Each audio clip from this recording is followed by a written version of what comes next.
Assalamualaikum warahmatullahi wabarakatuh. Alhamdulillahirabbil alamin wa bihi nasta'in ala umuri dunya waddin wa ala alihi washabihi ajmain, amma ba'd. Pada kesempatan kali ini saya akan merangkum video dari Bapak dosen Pak Nur Wahidin. Langsung saja, yaitu tentang psikologi agama. Pertama, psikologi agama dan cabang psikologi. Filsafat itu sebagai induk segala ilmu. Induk dari segala ilmu adalah filsafat, karena filsafat mempertanyakan tentang ontologi, epistemologi, dan aksiologi. Ontologi adalah yang berkaitan dengan hakikat sesuatu, termasuk hakikat dari suatu ilmu. Selanjutnya itu epistemologi adalah yang berkaitan dengan cara bagaimana sesuatu itu ada. Yang ketiga itu aksiologi. Aksiologi itu yang berkaitan dengan apa fungsi atau manfaat sesuatu itu ada. Oleh karenanya, segala macam ilmu pengetahuan yang ada di muka bumi ini adalah awalnya berupa pemikiran filsafat. Selanjutnya yaitu psikologi, cabang dari filsafat. Psikologi sebagai cabang disiplin ilmu sampai sekarang. Salah satu cabang psikologi adalah psikologi agama. Psikologi agama adalah cabang dari psikologi. Psikologi itu awalnya dari filsafat. Psikologi sebagai disiplin ilmu berkembang, dan salah satu cabang psikologi adalah psikologi agama. Psikologi sebagai ilmu terapan berkembang sesuai kegunaannya. Ada psikologi pendidikan, psikologi sosial, dan lain-lain. Psikologi agama terdiri dari dua kata, yaitu psikologi dan agama. Apa itu psikologi? Psikologi adalah salah satu bidang ilmu pengetahuan dan ilmu terapan yang mempelajari tentang perilaku. Perilaku adalah sesuatu yang nampak atau yang bisa kita lihat. Perilaku ini berbeda dengan jiwa. Kalau jiwa itu sesuatu yang kita tidak ketahui. Selanjutnya, mengetahui atau mempelajari tentang fungsi mental dan proses mental manusia melalui prosedur ilmiah. Prosedur ilmiah adalah prosedur yang dijalani oleh sebuah ilmu sehingga sifatnya itu objektif, universal, dan seterusnya. Maksudnya itu seseorang yang melakukan praktik psikologis disebut sebagai psikolog. Para psikolog berusaha untuk memperbaiki kualitas hidup seseorang melalui proses atau melalui intervensi tertentu, baik pada fungsi mental, perilaku individu maupun kelompok, yang didasari atas proses fisiologis, neurologis, dan psikososial.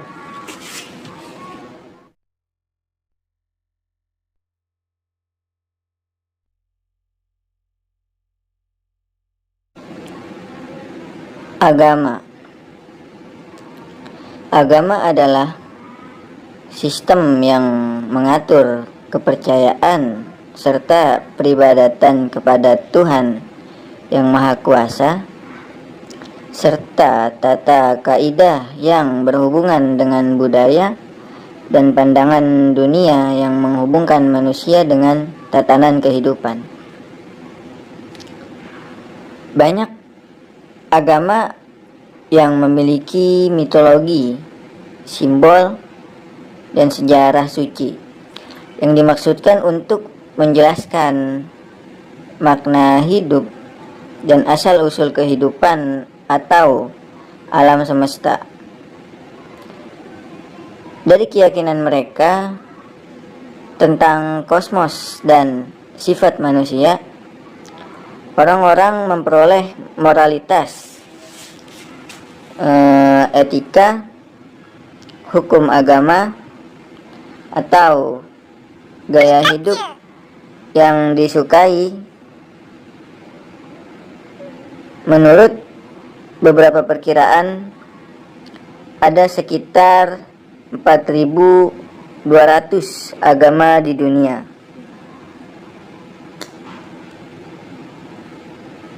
Praktik agama juga dapat mencakup ritual, khutbah, peringatan atau pemujaan Tuhan atau dewa atau dewi. Selanjutnya pengorbanan, festival, pesta, trans atau kesurupan, inisiasi, dalam kurung itu upacara, ujian yang harus dilakukan untuk menjadi anggota kelompok. Selanjutnya yaitu cara penguburan, pernikahan, meditasi, doa, musik, seni, tari, atau aspek lain dari kebudayaan manusia. Secara definitif, agama adalah yang pertama yaitu pengakuan manusia terhadap adanya kekuatan gaib yang harus dipatuhi. Yang kedua, pengakuan terhadap adanya kekuatan gaib yang menguasai manusia. Yang ketiga, mengikat diri pada suatu bentuk hidup yang mengandung pengakuan pada suatu sumber yang berada di luar diri manusia dan memengaruhi perbuatan-perbuatan manusia. Yang keempat, yaitu kepercayaan pada suatu kekuatan gaib yang menimbulkan cara hidup tertentu. Yang kelima yaitu suatu sistem tingkah laku atau code of conduct yang berasal dari suatu kekuatan gaib. Yang keenam, pengakuan terhadap adanya kejiwaan-kejiwaan yang diyakini bersumber pada suatu kekuatan gaib.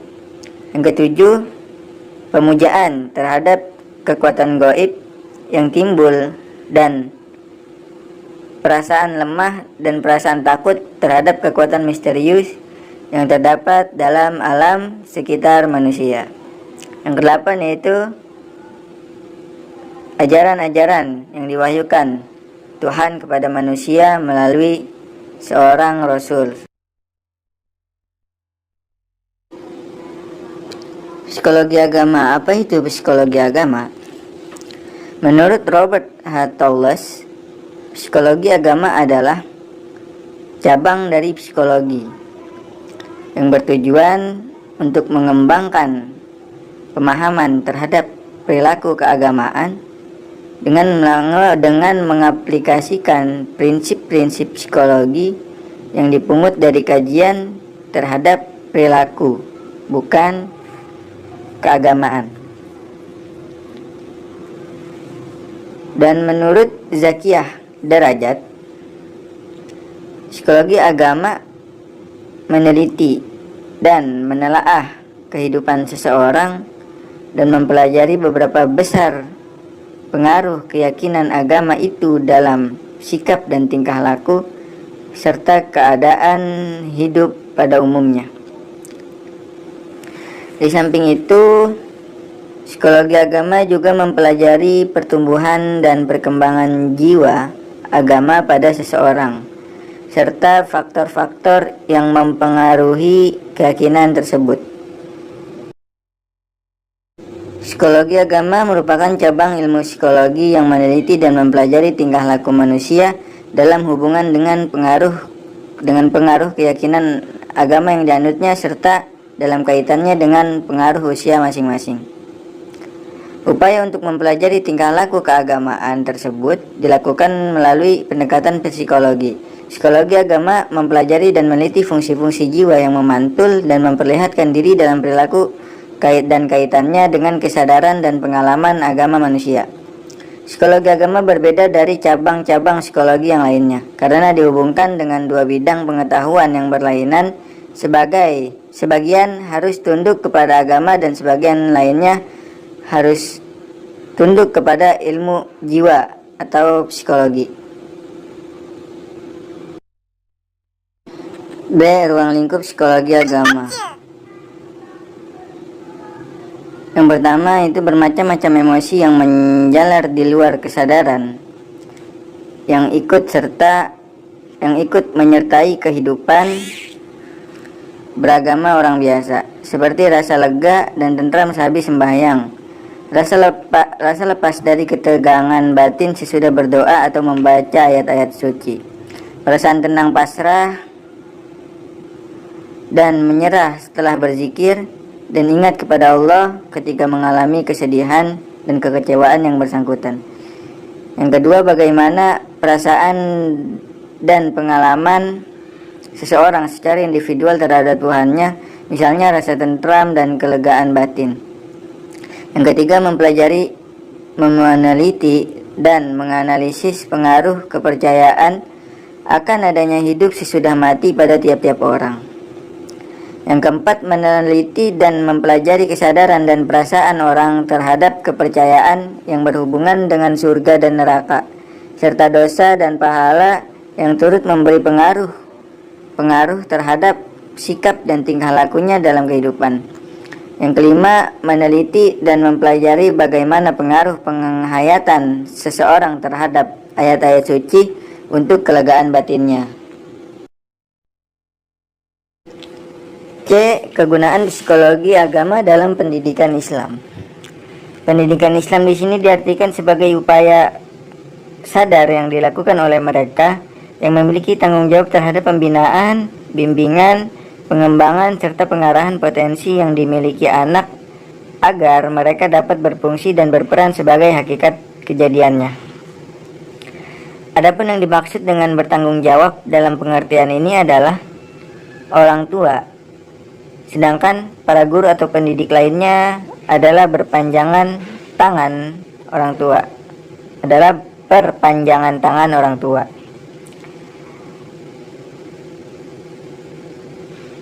Hai anakku, janganlah kamu mempersekutukan Allah. Sesungguhnya mempersekutukan Allah adalah kezaliman yang amat besar. Quran Surat Luqman. Selanjutnya, upaya membimbing pengenalan terhadap Tuhan dan agama hendaknya dilakukan dengan penuh kasih sayang, tidak dengan perintah, melainkan melalui keteladanan orang tua. Selanjutnya itu adanya hubungan timbal balik antara jiwa dengan tubuh. Demikian pula mengenai hubungan antara biokimia dengan jiwa dan raga. Juga tentang pengaruh suara dengan pembentukan hati nurani. Pembentukan kesadaran agama dan pengamalan agama harus dilakukan secara simultan, sinergis, dan utuh. Makanan dan minuman yang halal berkaitan dengan pemurnian unsur biokimia tubuh agar tetap sejalan dan terpeliharanya fitrah keagamaan. Kemudian azan dan iqamah, nama yang baik serta akikah berhubungan dengan pembentukan nilai-nilai ketauhidan dalam jiwa. Lalu setelah anak mampu berkomunikasi, mereka diperkenalkan dengan perlakuan kasih sayang.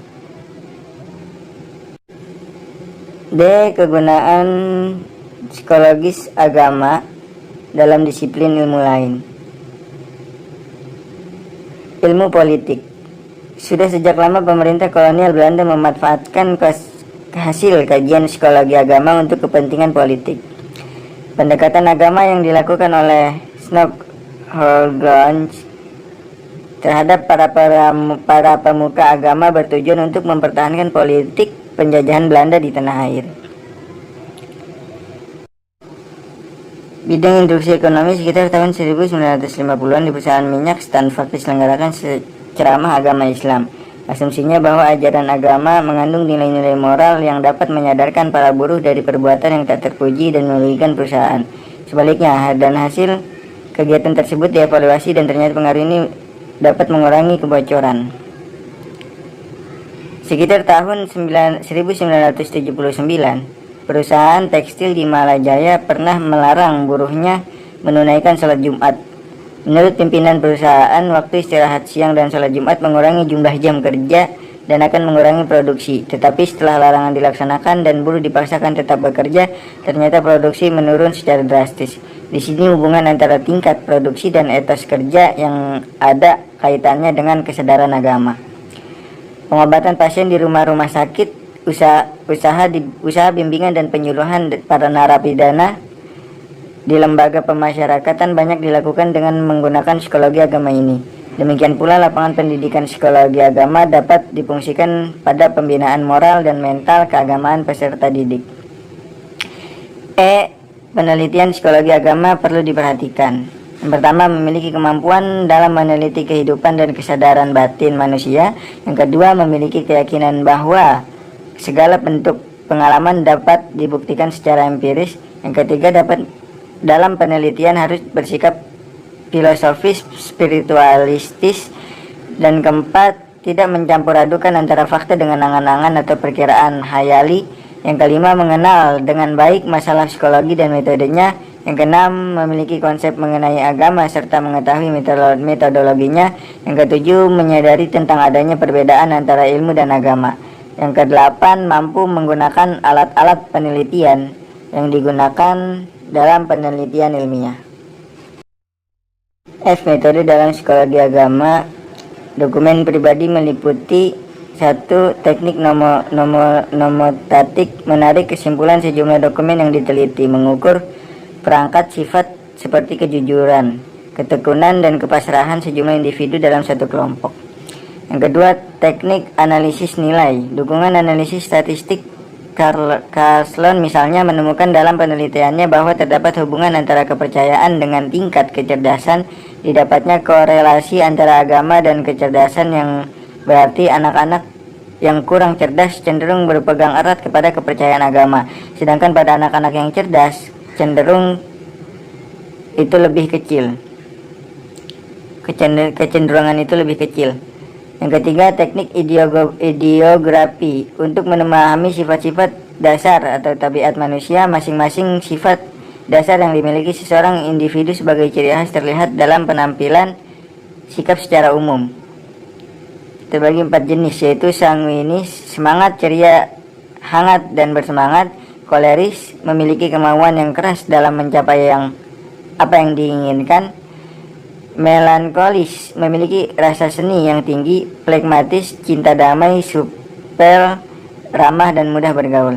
Yang keempat yaitu teknik penilaian terhadap sikap, bagaimana pendirian seseorang, hubungannya dengan pengalaman dan kesadaran agama. Kuesioner dan wawancara meliputi 1. Pengumpulan pendapat masyarakat, pengumpulan pendapat khalayak ramai. 2. Skala penelitian, mengukur faktor-faktor yang menyebabkan perbedaan khas dalam diri seseorang berdasarkan pengaruh tempat dan kelompok. Ketiga, tes, mempelajari tingkah laku dalam keagamaan seseorang dalam kondisi tertentu dengan tes yang sudah disusun secara sistematis.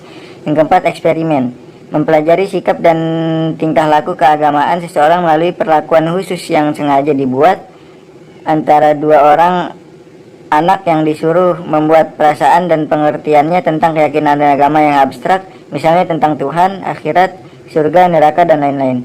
Yang kelima, observasi melalui pendekatan sosiologis dan antropologi. Yang keenam, studi agama berdasarkan pendekatan antropologi budaya. Yang ketujuh, pendekatan terhadap perkembangan aspek psikologi manusia dalam hubungannya agama yang dianutnya. 8. Metode klinis dan proyektivitas penyembuhan dilakukan dengan cara menyelaraskan hubungan antara jiwa dan agama. Yang ke-9, apresiasi nomonatik. Yang ke-10, studi kasus. Yang ke-11 yaitu survei.